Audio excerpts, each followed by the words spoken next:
How's everybody doing today? So I just want to talk about potash because I did a video a couple months back talking about Nutrien and why I wanted to buy it, being potash so important to global food production. And there has been some news about Nutrien. They have left Canada and are now starting to, I think, ship out their potash from America. This has been a very good business decision for Nutrien, as their stock price has gone up, has bumped up pretty good to its, I think, 52-week high. Let me see here. So I was 10% return all time. Now, this is one of the ones that I didn't put as much money into. Like, I usually put around like 3,000 on a project to start with. This one was a little more expensive than the usual stocks I buy, being $86, or it was around like 70 something when I was going into it. But yeah, this is just what you get though when you're leaving Canada and you're getting out of an environment that is poisonous. Poisonous. Like I said, you could put a gun to people's head. A lot of them would not invest or do anything in Canada. It's just fucking la la land in this country. But just want to let you guys know, Nutrien is doing well. I still think there's a lot of room to go with Nutrien. I don't think people see the future with potash like I do.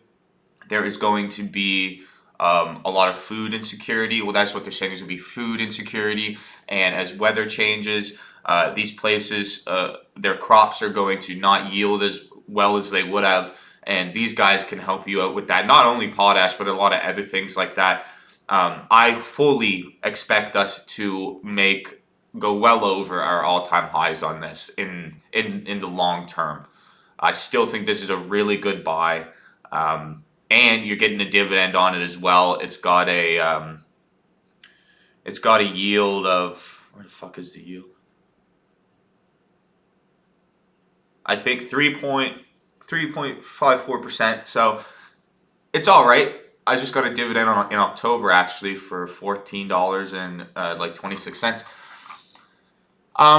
And since I have you here, I feel like I didn't do a good enough job on ag as critical defense, and I just kind of want to let you guys know.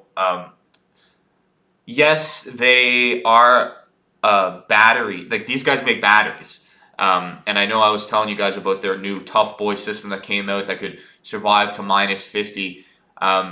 These guys are really important not only for the technology that they're putting out, but because they're trying to fill a gap with power generation, with all these data centers that we're going to have. Because remember, we're going to have to build like 100 data centers a year or something just to keep up with China, and that's not even keeping up with them. So all those places are going to need power. We're going to need lots of power. And these guys are who you would call, if you're interested in a power solution, getting more power, storing more power.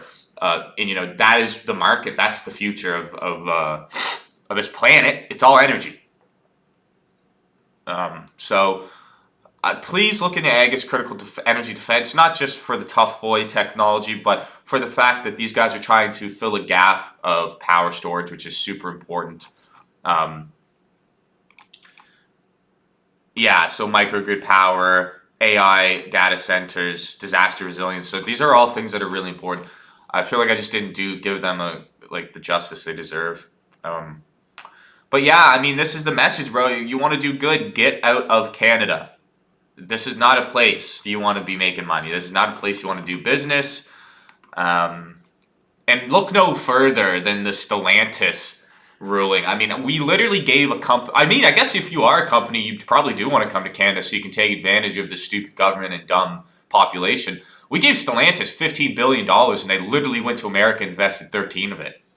And there will be zero repercussions for that.